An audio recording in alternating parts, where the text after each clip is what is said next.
I kept saying his name, again and again. Brandon. Nothing. Just this quiet open line. No wind, no footstep, no voice. Just nothing. I sat there in the dark, gripping the steering wheel so hard, my knuckles went white. I told myself maybe he dropped the phone. Maybe it was a bad signal. Maybe he slipped, but he's okay. He'll call back. I'll see his name flash on the screen. But it never did. The phone kept ringing for hours. Then it stopped. Dead. Just like that. You'd think if someone vanishes, there'd be something. A shoe, a phone, a scream. But with Brandon, it was like the earth opened up and took him. No trace, no noise. Just one last word. Oh shit. And then silence. A silence I've been listening to ever since.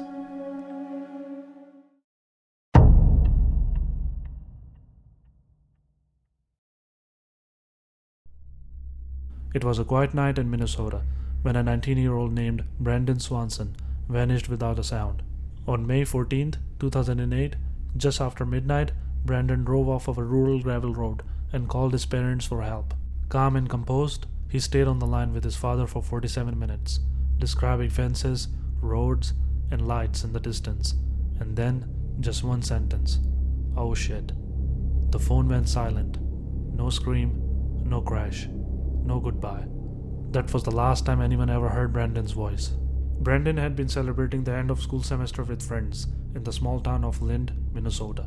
But somehow after leaving for home, he took a wrong turn and ended up near Taunton, almost 25 miles off course.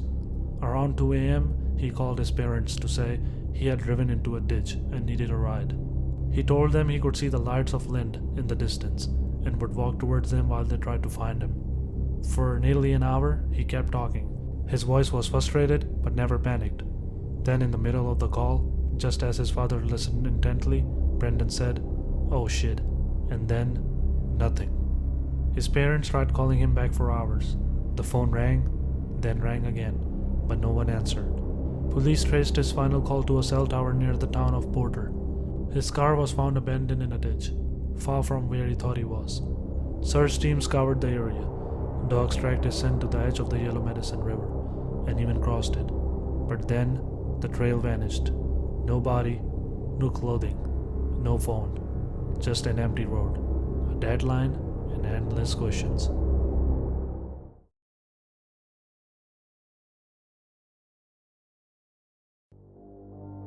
For years, theories have circled. Did Brandon fall into the river and drown? But no body was ever found. Divers and cadaver dogs came up empty. Did he die from exposure in the freezing night? It was only 40 degrees, cold enough for hypothermia to set in. But again, no trace.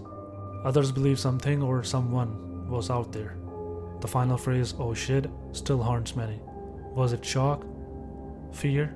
Did he see something in the dark? Or someone?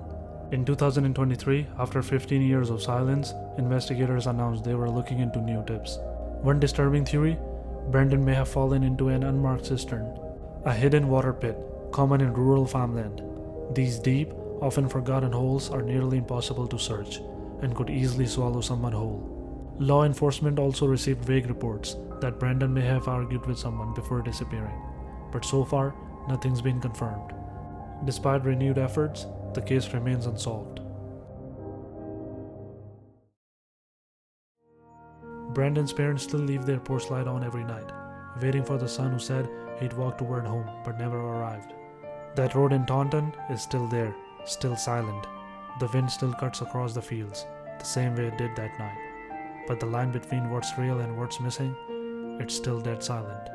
Because somewhere between a goodbye and a whisper, Brandon Swanson simply disappeared.